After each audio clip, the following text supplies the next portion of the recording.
Hola, mi nombre es Andrea del Campo Castro, soy alumna de la Facultad de Medicina de la Universidad Autónoma de Nuevo León y para la materia de microbiología voy a hablar para mi producto integrador de aprendizaje de la familia de los coccidioides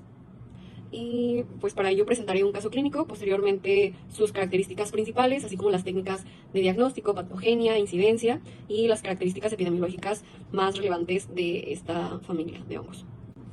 Bueno, para el caso clínico es un paciente masculino de 45 años de edad, sin antecedentes médicos relevantes, que es llevado a la clínica por fiebre persistente, tos seca y dolor en el pecho. Durante las últimas semanas se queja de fatiga extrema y pérdida de peso. A la exploración física, la temperatura es de 38.5 grados centígrados, tiene 28 respiraciones por minuto y 115 latidos por minuto. Se evidencian crepitaciones basales y adenopatías cervicales palpables. Asimismo, pues se le indica la toma de un exudado, la muestra de un exudado, y se realiza un examen directo con hidróxido de potasio al 10%, en el cual pues se evidencia la presencia de esférulas con endosporas. Y bueno, en este caso clínico, pues los datos relevantes que podemos destacar es que es un paciente masculino, entre los síntomas, pues como tal vez un poco inespecíficos, que pudieran orientarnos hacia otro tipo de diagnósticos como la tuberculosis, entre ellos pues la fiebre persistente, la tos seca y el dolor en el pecho, añadiendo pues la radiografía que posteriormente se toma. Sin embargo, como diagnóstico, pues que nos orienta bueno, la prueba que nos orienta a nuestro diagnóstico, pues va a ser el examen directo al KOH de 10%, al 10%, en el cual pues se va a evidenciar la presencia de las esférulas y de las endosporas que nos van a orientar y como tal pues confirmar como tal nuestro diagnóstico de los coccidioides. Bueno, el caso anterior pues lo diagnosticamos como coccidioidomicosis pulmonar primaria debido a los signos y síntomas que presenta el paciente, que si bien pues no son tan específicos como como lo menciono anteriormente, pues nuestra prueba de diagnóstico al microscopio con hidróxido de potasio pues nos orientan hacia un diagnóstico de la enfermedad pues ya antes mencionada. Y bueno, acerca del agente etiológico, pues son un hongo dimórfico que se divide pues en dos familias, la familia de coccidioides imitis y coccidioides posadaci. Eh, este agente etiológico en su fase filamentosa se obtiene en medios convencionales de laboratorio como agar dextrosa o Sobraut y agar de micocel a temperatura de 25-30 grados centígrados, reproduciéndose en un lapso de 3 a 5 días colonias vellosas de coloración blanca. Y bueno, al microscopio se observan hifas yalinas aceptadas con artroconidios en forma de barril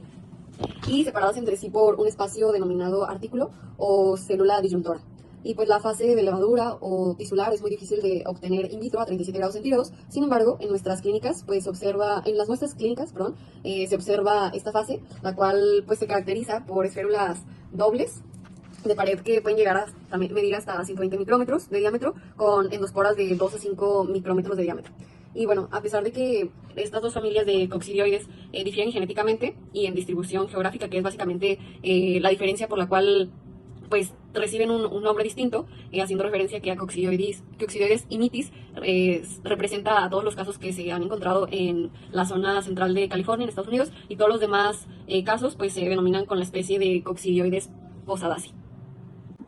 Bueno, los coccidioides se distribuyen de forma variable en los suelos de las zonas endémicas. Este hongo tiene como hábitat principal el suelo alcalino de áreas semidesérticas. Y bueno, la vía de infección más frecuente pues es la aérea a través de la inhalación de los artroconidios por el hospedero. Y el riesgo de adquirir esta infección pues como tal es mayormente en personas que visitan o que viven en estas zonas en las cuales pues hay un alto porcentaje de tierra o de polvo que pudiera propiciar el ambiente para pues la producción y la inhalación de estas endoesporas. Asimismo, pues se relaciona a las personas de sexo masculino siendo pues personas o del género que mayormente se relaciona con actividades relacionadas en este tipo de ambientes, como podrían ser soldados, agricultores, arqueólogos, albañiles o deportistas, que pues en su mayoría son hombres. Bueno, es importante mencionar que es un hongo que no se transmite de persona a persona o de animal a animal, y su periodo de incubación es alrededor de 4 semanas. Eh, un factor de riesgo que pues, es relevante e importante es para las personas que están embarazadas, para una coccidiomicosis severa o diseminada debido a la depresión inmunológica que presentan pues, como tal este tipo de pacientes o este tipo de población, y asimismo por los niveles elevados de estrógenos que favorecen la reproducción de este hongo dimórfico. Bueno, las características principales y que además se consideran factores de virulencia en este hongo es el dimorfismo por su capacidad de estar en distinta forma dependiendo de las condiciones en las que se encuentre este hongo. Asimismo, el potencial biótico, que es su capacidad de por cada esférula producir 800 endoesporas aproximadamente. Asimismo, se caracteriza por contener proteinasas con actividad contra la inmunoglobulina G y la inmunoglobulina A, la elastina y colágeno, lo cual pues van a ser factores que van a propiciar y favorecer la invasión de este hongo en los epitelios y como tal tener una mejor vía de entrada. Otra característica de estos hongos es su capacidad siderófora, es decir, requieren el hierro y por lo tanto captan el hierro para su crecimiento. Asimismo contienen la enzima ureasa, que pues, les va a brindar la capacidad de la producción de hidróxido de amonio, que alcaliniza el medio y pues favorece la replicación y pues, la invasión de este hongo dimórfico. Y bueno, asimismo tiene una envoltura hidrofóbica de artroconidio, que pues esta se adapta y va a permitir su dispersión como tal aérea en espacios o en superficies como el suelo. Y esta envoltura hidrofóbica pues le va a conferir una protección contra la destrucción de enzimas o productos oxidativos de la fagocitosis. Contiene también una cubierta mucilaginosa con endoesporas que le va a conferir la propiedad antifagocítica. Y bueno, las proteínas fijadoras de estrógenos, que como lo mencionaba antes, se toma como una ventaja y un factor de riesgo para la población de mujeres embarazadas, que pues estos estrógenos van a favorecer y estimular el crecimiento, maduración de las esférulas y asimismo la liberación de las endoesporas de este hongo. Bueno, como ya lo mencioné antes, los coccidioides se encuentran en el suelo en fase filamentosa y pues van a ser ingresados a nuestro organismo de forma por las vías aéreas superiores a través de la inhalación. Y aquí este hongo dimórfico va a sufrir una serie de cambios morfológicos, los cuales pues el artroconidio empieza a redondearse debido a los cambios de temperatura, elevación de dióxido de carbono y la disminución del pH, lo cual pues va a propiciar como tal la metamorfosis de este hongo dimórfico. Y bueno, la estructura que va a resultar de estos cambios se llama esférula, la cual pues está llena de endosporas y estas a su vez pues están rodeadas de una sustancia mucilaginosa que, como ya lo mencionaba en los factores de virulencia, pues le va a permitir conservar sus propiedades y propiciar asimismo pues, la liberación hacia otros tejidos circundantes cuando la pared de la esférula pues sufra el tipo de ruptura. Y bueno, cada espora tiene la capacidad de convertirse en esférula y así continuamente pues repetir este ciclo y con ello pues tener una invasión. En general, pues la presencia de los artroconidios a nivel pulmonar van a producir un exudado rico en polimorfonucleares y pues en la mayoría de estos casos van a ser destruidos y fagocitados estos microorganismos dimórficos, los coccidioides. Sin embargo, cuando no sucede esto, van a proliferar, induciendo así una respuesta inflamatoria que va a propiciar y originar la proinfección. En el 60-75% de los casos no se van a producir síntomas o signos considerables, sin embargo en el resto de los 25-40% de los casos van a cursar con síntomas y signos que pudieran ser fáciles de confundir con resfriados comunes. Una pequeña porción o porcentaje de los pacientes que sean infectados con este tipo de microorganismos, del 0.5 al 2% de los casos, van a producir una sintomatología pulmonar grave y la cual pues se puede diseminar de forma extrapulmonar hacia otros órganos vitales. Este 2%, que es el caso de nuestro paciente en el caso clínico mencionado al inicio de la presentación, como lo mencioné en su momento, puede confundirse con un cuadro clínico de tuberculosis. Sin embargo, pues ya con el contexto de nuestros pacientes, la epidemiología que nos marque y los exámenes de diagnósticos que realicemos, pues nos orientaremos hacia el diagnóstico correcto de los coccidioides. Bueno, las enfermedades clínicas que van a generar estos microorganismos, como ya lo mencioné, y para no ser repetitivo, la coccidioidomicosis pulmonar primaria, la coccidiomicosis cutánea primaria, en la cual pues realmente es una infección muy poco frecuente que va a requerir la penetración o como tal la lesión o un traumatismo cutáneo que permita la penetración de este microorganismo y habitualmente pues va a ser en los brazos, en las extremidades, en las piernas y se va a formar un complejo primario conformado por un chancro con linfangitis y adenitis, el cual pues puede involucionar por completo y formar una lesión granulomatosa que en la mayoría de los casos va a ser de tipo verrugosa, cubierta de una costra sanguinolenta. Bueno, la otra enfermedad clínica que tenemos es la coccidioidomicosis residual, la cual pues se caracteriza por una coccidioidomicosis primaria pulmonar. Y en esta etapa, pues el paciente no presenta ninguna sintomatología o presenta datos poco clínicos y puede permanecer algún tipo de anormalidades en las radiografías. Los pacientes presentan lesiones cavitarias o tumores encapsulados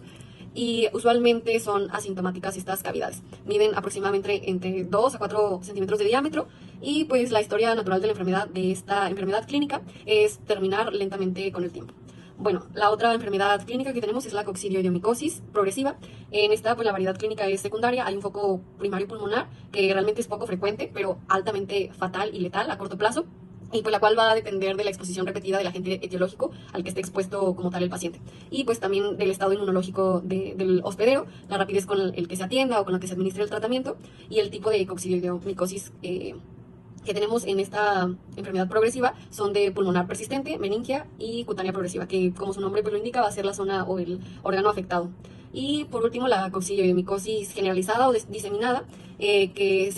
en general pues se estima o sucede que es menos del 1% en los casos de los infectados. Realmente inicia con un foco miliar y puede ocurrir en meses a años después de una infección primaria,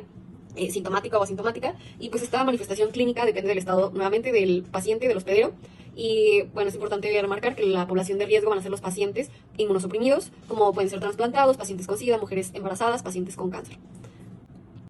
Bueno, finalmente para el diagnóstico de este microorganismo tenemos de primera línea pues el examen directo, que se toma de muestras de esputos, aspirados bronquiales, exudados, secreciones, escamas o incluso el líquido cefalorraquídeo, pus, que pues va a depender de la zona o del sistema u órgano afectado de nuestro paciente. Generalmente son las muestras de esputo al ser relacionado pues con una enfermedad del tracto respiratorio, y pues se va a colocar entre portaobjeto y cubreobjeto con una gota de hidróxido de potasio al 10% para buscar la presencia de esférulas con endoesporas, y esto pues nos va a guiar. Como ya lo mencioné antes, pues se puede hacer un cultivo de los coccidioides. Este va a tener un lapso de crecimiento de 3 a 7 días en una temperatura, en un ambiente de 25 a 30 grados centígrados, y vamos a observarlo como un hongo filamentoso, usualmente sobre una amplia variedad de medios de cultivos microbiológicos. Y bueno, para la histopatología, pues se recomienda utilizar coloraciones realmente rutinarias como la hematoxilina y la eosina, el PAS o el Brocot.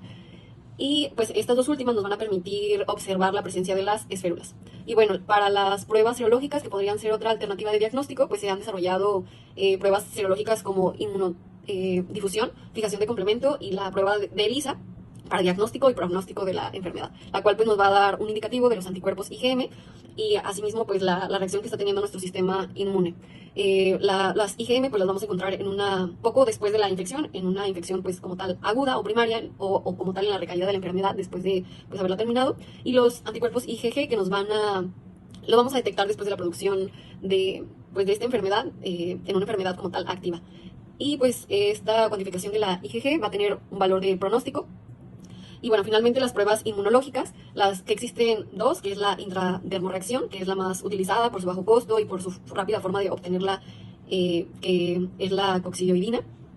que se extrae de la fase filamentosa del hongo, y la segunda es la esferulina, en esta prueba de intradermorreacción en fase tisular o de levadura. Y el valor que van a tener estas pruebas va a ser únicamente para establecer el primer contacto. Y pues bueno, su aplicación es realmente intradérmica. Las lecturas pues se establecen de las 48 a 72 horas, y la presencia de un eritema o de una induración igual o mayor de 5 milímetros pues nos va a orientar a un diagnóstico positivo. En pacientes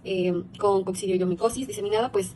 con frecuencia son alérgicos a este tipo de prueba. Y bueno, ya ahora sí finalmente, bueno, para el tratamiento, prevención y control de este microorganismo, realmente se recomienda la pavimentación de los espacios que aún están en suelos pues sin pavimentar o donde hay demasiado polvo que pudiera propiciar pues la expansión de las endoesporas,